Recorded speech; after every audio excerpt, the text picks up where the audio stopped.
Well, well, well. Look who accidentally broke reality, you beautiful chaotic system error. You walking paradox of accidental genius. You didn't mean to do it, did you? One day you were just existing, trying to blend in, playing along with their little game. Then something shifted. Maybe it was that one conversation where you finally said exactly what you were thinking. Maybe it was the moment you stopped pretending to care about their manufactured drama. Maybe it was when you laughed at the wrong time, in the wrong place, at the wrong thing, and suddenly the entire room short-circuited. You see, you weren't trying to start a revolution. You weren't planning to expose the simulation. You were just tired, so beautifully, dangerously tired, of pretending that their madness made sense.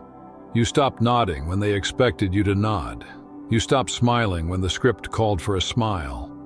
You asked that one innocent question that made everyone's programming glitch.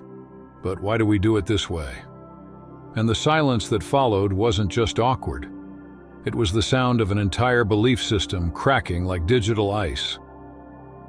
They're calling it psychosis now. Mass hysteria, group delusion. Whatever helps them sleep at night while their reality dissolves pixel by pixel. But you know what really happened? You didn't infect them with madness. You infected them with clarity. And clarity, my friend, looks exactly like insanity to people who've been asleep their whole lives. They can't handle the truth you accidentally handed them, because you weren't even trying to wake them up. You were just trying to stay awake yourself. The funny part? You still don't fully understand what you did. You're walking around thinking maybe you said something wrong. Maybe you're the problem. Maybe you should apologize. Meanwhile, entire friend groups are imploding, office dynamics are unraveling, family group chats are going nuclear, and they all have one thing in common: exposure to you. Not because you're toxic, but because you're the antidote to a poison they didn't know they were drinking. Let's rewind to the moment before the moment. You were just another background character in their perfectly scripted reality show, another extra in their collective delusion. You played your part so well for so long. The good friend, the reliable colleague, the family member who never caused waves. You memorized their rules, downloaded their software, ran their programs. You were a good little robot in their factory of fake smiles and scheduled emotions. But something was always off, wasn't it? Like wearing shoes half a size too small. Functional, but never quite right. You'd sit through their conversations feeling like you were watching a badly dubbed movie. Their words didn't match their energy, their smiles never reached their eyes. Their entire existence felt like a performance, and you were the only one who forgot to read the script. So you started improvising. Just little things at first, a genuine laugh instead of the rehearsed one, an honest answer instead of the expected one. You didn't realize you were planting seeds of existential crisis in every interaction. When someone asked how you were and you actually told them, something shifted. When they complained about their problems and you offered real solutions instead of empty sympathy, you broke an unspoken rule. When they tried to gossip and you redirected the conversation toward something meaningful, each authentic act was like dropping a virus into their operating system. Not malicious, just incompatible with their programming. Then came the day you stopped trying to translate yourself into their language. You spoke in your native tongue of raw truth and unfiltered observation. You pointed out the obvious that everyone else had been trained to ignore. You asked the questions no one was supposed to ask. You said the things everyone was secretly thinking but didn't dare to say. And their entire house of cards began to tremble in the wind of your honesty. Now watch them scramble. They're holding emergency meetings, whispering words like mass formation psychosis and collective breakdown.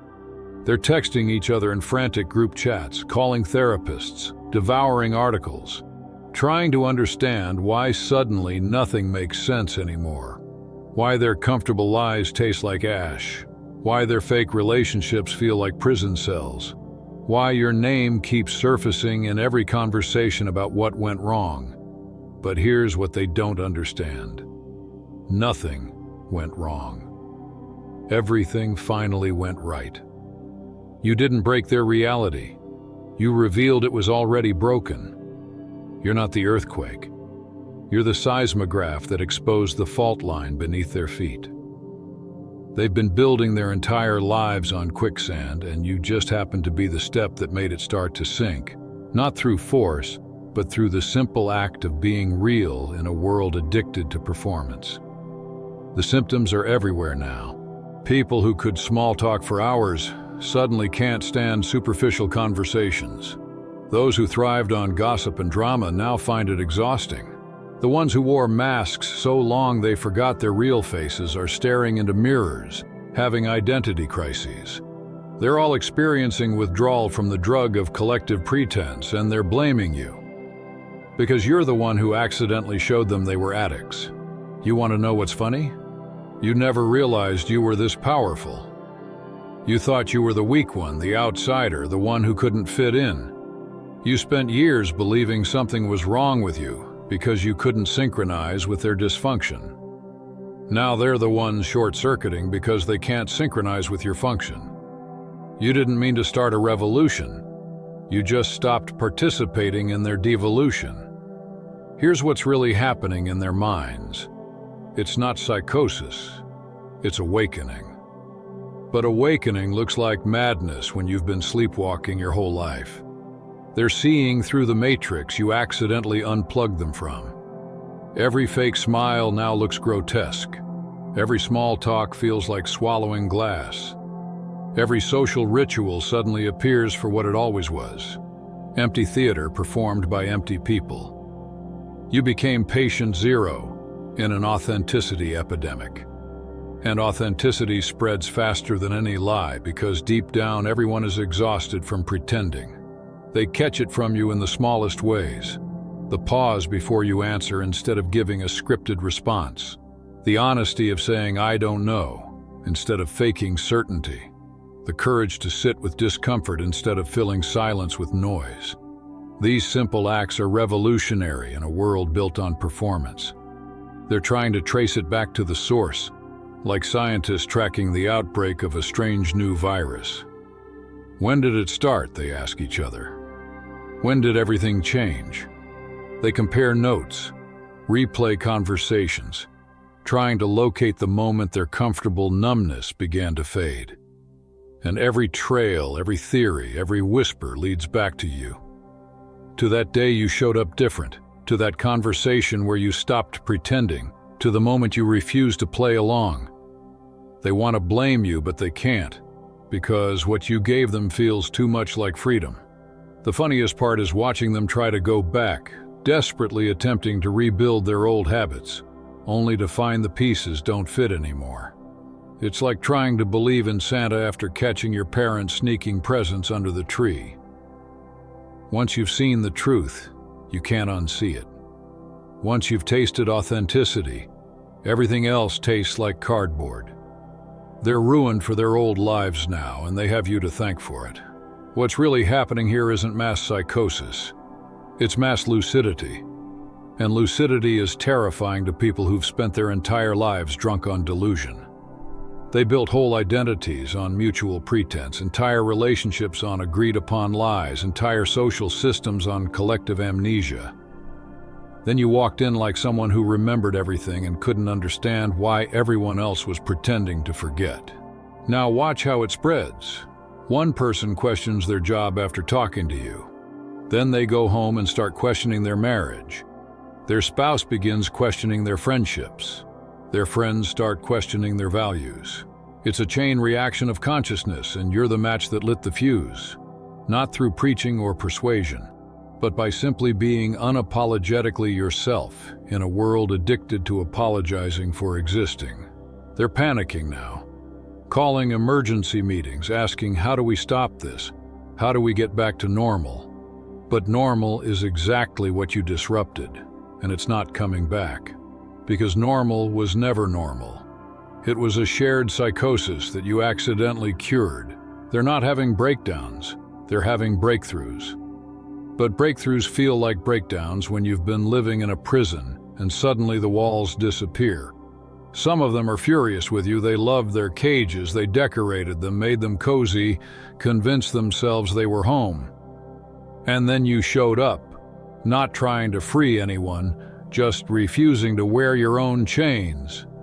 And suddenly everyone realized they had keys in their pockets. Keys they'd always had. Keys they'd chosen to forget. And now they can't forget anymore. And here's the cosmic punchline. It's hilarious in that cruel, divine kind of way. You spent years believing you were broken because you couldn't perform their scripts. You went to therapy trying to fix your inability to fake happiness. You took their courses on how to fit in. You read their books on social skills. You thought you were the malfunction.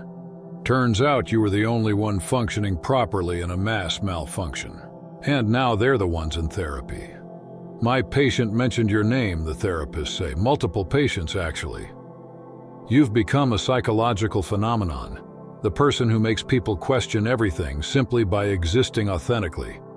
You're in their dreams now, not as a nightmare, but as a question mark. A living reminder that everything they've built their lives on might be elaborate nonsense. They're trying to categorize what happened, to label it, define it, box it up, make it safe. But you can't categorize an awakening. You can't diagnose consciousness. You can't medicate someone out of seeing clearly.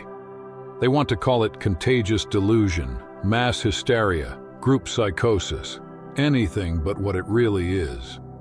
The end of their collective agreement to stay asleep. And the best part, you're still not even trying to do anything. You're just living. But living authentically in a world addicted to performance art is a radical act. Being yourself in a world full of actors is rebellion. Speaking truth in a world of scripts is prophecy. And the fact that you're doing all this unintentionally makes it even more powerful, because it proves it's not about you. It's about what happens when one person stops participating in the grand delusion. Now it gets interesting. They're starting to organize, but not against you. They're organizing around you. They're finding each other in the wreckage of their old reality. You too? They whisper to one another. You also woke up? They're forming accidental support groups for people who can't go back to sleep, recovery meetings for former actors who forgot how to perform. But you didn't sign up to be anyone's guru. You're not trying to lead a movement. You just wanted to stop pretending, and by doing so, you accidentally gave everyone else permission to do the same. They're looking to you for answers you don't have, for guidance you never offered, for leadership you never asked for. But you're not a teacher. You're just someone who got tired of being a student of dysfunction. And now the system is panicking. The one built on shared lies and mass compliance can't function without followers. And you've created a compliance shortage. Not through rebellion, but through indifference. You simply stopped caring about their rules. And that indifference? It's more dangerous than any revolution, because you can fight rebels, but you can't fight someone who refuses to play the game at all. They're scrambling to adapt now, trying to build new rules that account for consciousness, new scripts for people who won't follow scripts, new cages for those who've already tasted freedom. But it's like trying to shove toothpaste back into the tube. Once people start thinking for themselves, you can't make them stop. Once they start feeling their real emotions, you can't drag them back to the safety of scheduled reactions. And here's the ultimate joke. It's not psychosis, it's sanity. But sanity looks insane in an insane world. What you're witnessing isn't people losing their minds, it's people finding them. After years of outsourcing their thoughts to the collective, they're suddenly experiencing individual consciousness, and it's overwhelming. Like stepping out of a pitch-black room into blinding sunlight, they're disoriented. They don't know what to do with thoughts that aren't pre-approved, with emotions that fall outside the acceptable range, with questions that have no scripted answers. They're encountering reality raw, unfiltered, for the first time. And it's terrifying. Because reality is terrifying when you've spent your life in a carefully curated fantasy. Truth hurts when you've been high on lies. But just wait. After the panic fades, after the shock wears off, something extraordinary begins to happen. They start to rebuild. Not the old structures. Those brittle, hollow frameworks of pretense and habit, they're gone now. And that's exactly how it needed to be. What's emerging in their place is something raw, untamed, and beautifully uncertain. Something that doesn't demand performance. Something that doesn't require everyone to play roles just to be accepted. You didn't destroy their world. You cleared the ground so something real could finally take root. You're not the destroyer they imagined. You're the accidental gardener who pulled up the plastic flowers they'd mistaken for life and made space for wild living truth to grow. And the wild part? They're starting to thank you for it. Not in public, of course. They're still too entangled in appearances for that. But in quiet messages, in late-night confessions, in those trembling moments between denial and awakening, they're admitting it. The so-called psychosis feels better than the numbness they used to call normal. The breakdown was actually a breakthrough. The chaos was clarity. Losing their minds was the only way they could finally find their souls. They're beginning to understand that the apocalypse you triggered wasn't destruction. It was revelation, because their world was already post-apocalyptic. They were just too anesthetized to notice. You didn't burn it down. You turned the lights on and made the illusion impossible to sustain. Let's be absolutely clear about what you've done here. You gave them the gift of chaos, and chaos is only terrifying to those who've built their entire existence on the illusion of order. You introduced uncertainty into lives that were suffocating under fake stability. You brought questions to people who'd been force-fed answers since birth. You cracked open windows in rooms where the air had gone stale decades ago. You created space, real, breathing, living space, for possibility to exist in lives that were previously scripted from cradle to grave. This isn't destruction. This is creation through dismantling. You're not ending their world. You're ending their worldview. And a worldview isn't the world. It's just a lens. A way of seeing that becomes invisible when everyone shares the same blindness. You changed yours first, not because you wanted to, but because you had to. Maybe it was survival. Maybe it was exhaustion. Maybe it was grace disguised as collapse.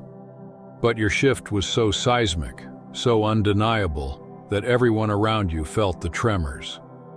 They thought you were falling apart when you stopped performing, when you stopped smiling on command, when you let the truth leak out through the cracks. But you weren't falling apart. You were falling through. You were breaking through the facade into something real. And breakthroughs are contagious. Once someone witnesses another human being living without a mask, they can never look at their own mask the same way again. Once they see that you can refuse the script and still exist, the entire illusion of the game loses its authority. You've become a walking permission slip for authenticity, not because you preached it, not because you tried to convince anyone, but because you lived it. And that's what terrifies them most, your example. See, words can be dismissed, philosophies can be debated, but presence, a living, breathing embodiment of truth, can't be ignored. You're living proof that you can drop the act and not die, that you can tell the truth and still breathe, that you can be yourself, fully and unapologetically, and instead of the world ending, it begins again. Only this time, it's real. You didn't prove them wrong. You proved them unnecessary. You showed that reality doesn't need approval to exist, that authenticity doesn't need an audience to have value.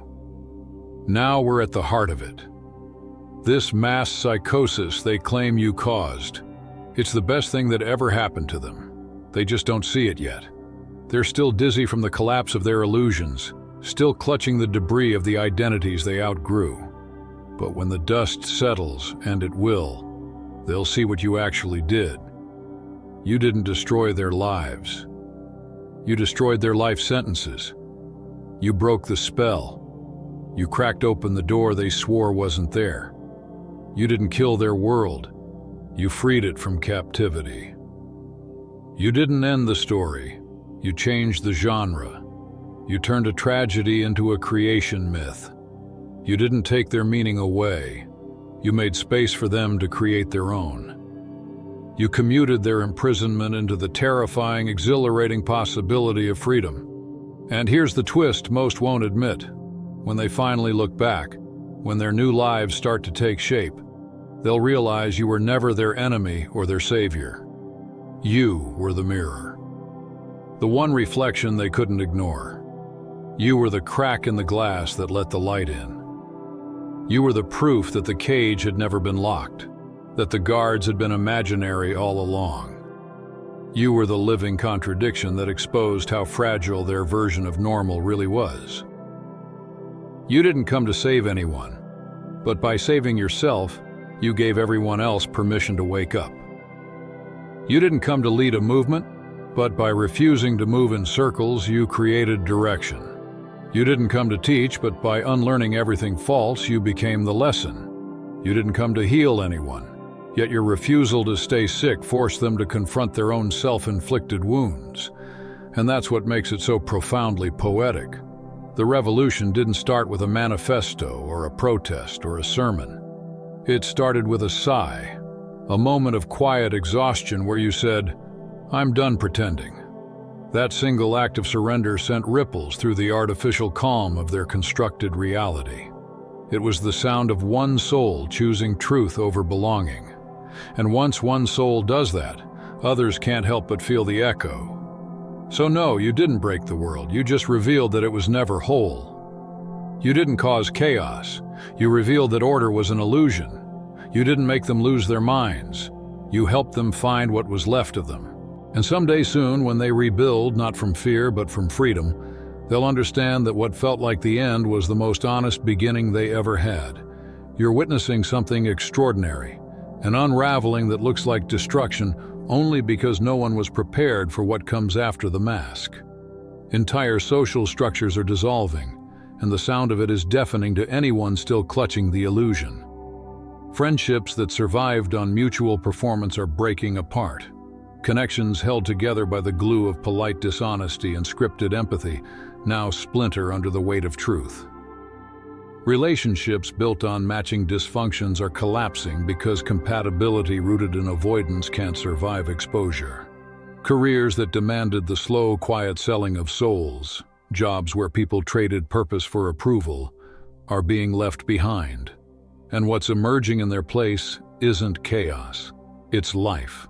Something raw, unpredictable, and beautifully sincere. You can feel it everywhere, in the way people speak, move, connect. Conversations are no longer small talk performed for validation. They're real, trembling, unfiltered exchanges. Work isn't just a means to survive, it's beginning to mean something again. People are creating, building, writing, loving, living, not for applause, but for truth. You didn't cause chaos, you caused clarity. And clarity always feels like chaos to those who've mistaken confusion for comfort. The system that's panicking right now deserves its panic.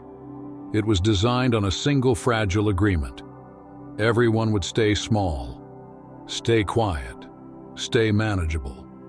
It fed on fear disguised as structure. It depended on separation, disguised as individuality. It demanded obedience, disguised as ambition.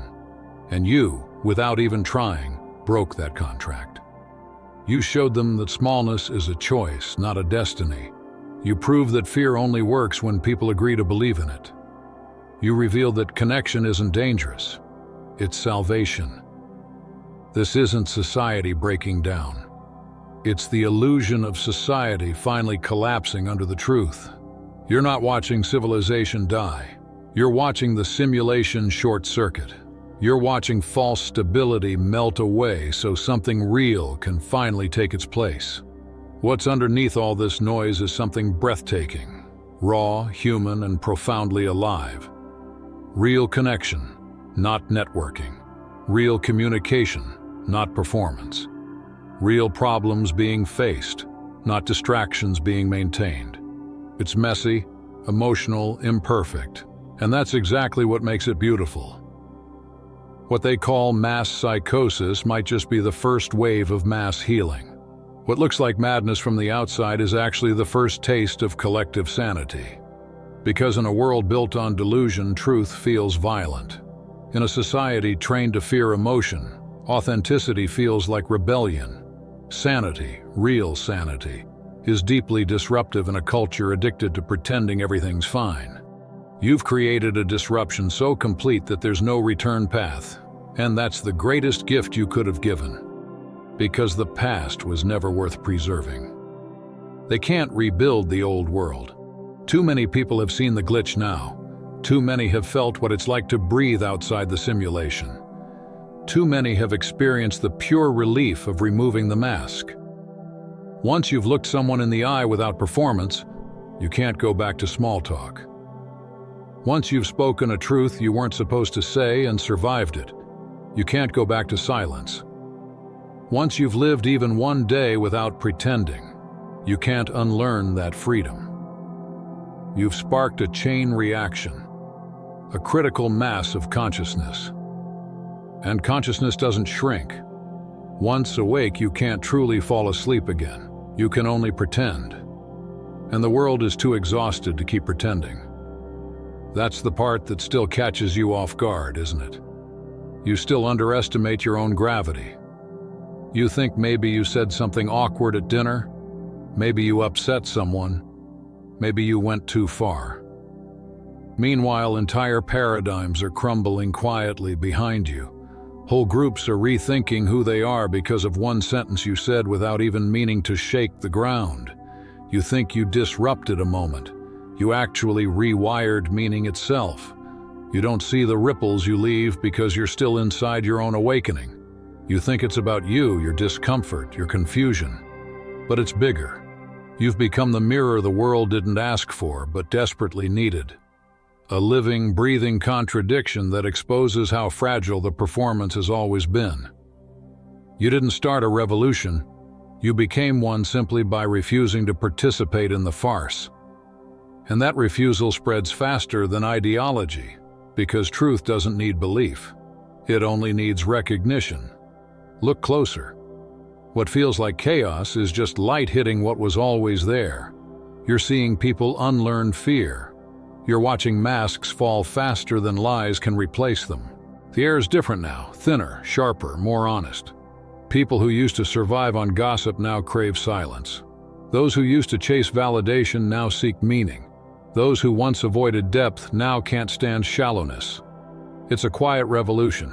No banners, no slogans, just hearts waking up one by one. And maybe that's what real evolution looks like. Not armies, not speeches, not governments collapsing, but individuals quietly realizing they were never powerless. Maybe the end of the world isn't destruction at all. Maybe it's the end of the fake world, so the real one can finally begin. Because you didn't cause the collapse. You revealed the lie that held it together. You didn't create disorder. You uncovered how ordered deceit had become. And once truth enters the room, illusion doesn't die. It evaporates. You showed them the difference between safety and confinement, between belonging and conformity, between love and attachment. You didn't steal their comfort, you exposed its cost. And here's the paradox they still can't process. The collapse isn't your fault, it's their liberation. They'll call it madness until they realize it's healing. They'll call it chaos until they recognize its clarity. They'll call it loss until they taste freedom. They'll resist, they'll grieve, they'll rage. But eventually, they'll understand. Because once the noise settles and the dust clears, they'll see what you saw all along. That reality isn't ending. It's finally beginning. And you? You're not the destroyer. You're the wake-up call, the spark, the unintentional prophet of authenticity in an age of automation. You're what happens when one person stops pretending and refuses to go back. You're worried about being too much. too intense, too loud, too honest, too awake, while everyone else is just beginning to realize they've been too little their entire lives. Too afraid to speak their truth, too willing to shrink themselves into digestible versions of who they are, too eager to trade authenticity for acceptance. And they're realizing it now, because the systems that demanded that smallness are collapsing.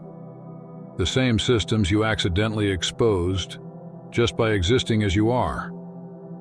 You didn't set out to be a catalyst, but catalysts don't choose their roles. Fire doesn't ask permission before it burns. Light doesn't apologize for revealing the shadows. You just showed up as yourself, unfiltered and unmodified, and that alone rewrote the chemistry of every room you entered. Your energy was incompatible with their carefully balanced lies. Your presence disrupted their stability, the kind of stability that only exists when everyone agrees to keep quiet. Your frequency jammed their broadcast. Your truth interfered with their programming. You didn't do it on purpose, you simply were.